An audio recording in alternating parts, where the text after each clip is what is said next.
যে নামাজের সামনে দিয়ে অতিক্রমকারীকে নামাজরত অবস্থায় বাধা দেওয়ার পদ্ধতি কি?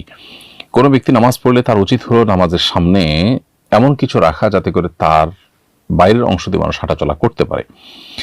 এরপর যদি কেউ তার সামনে দিয়ে হাঁটাচলা করতে চান, তার সিজদার এরিয়ার মধ্যে দিয়ে হাঁটাচলা করতে চান, তাহলে নামাজি ব্যক্তি সে ব্যক্তিকে বাধা দিবে। প্রথমত হাত দিয়ে ইশারা দিয়ে তিনি যে নামাজ পড়ছেন এটা বোঝাবেন, বা সুবহানাল্লাহ বলবেন। সুবহানাল্লাহ বললে ওই ব্যক্তি লক্ষ্য করবে যে লোকটা নামাজ পড়ছে, তার অলক্ষ্যে হয়তো তিনি যাচ্ছিলেন। এতেও যদি কাজ না হয়, হাত দিয়ে ইশারা দিয়ে তাকে বাধা দিবেন। তাতেও যদি কাজ না হয়, তো প্রয়োজনে হালকা ধাক্কাও দিতে পারেন। কিন্তু ধাক্কা দিতে গিয়ে যদি আমলে কাসির হয়ে যায়, যেটা কারণে অনেক বেশি আপনার তার মুভ করতে হয়েছে, তিনি নামাজি কিনা এটা নিয়েই সন্দেহ দেখা দেয়, এরকম ধাক্কা থেকে দর্শকতে লেগে গেছেন তিনি, তাহলে সেক্ষেত্রে সেটা নামাজ ভঙ্গের কারণ হতে পারে।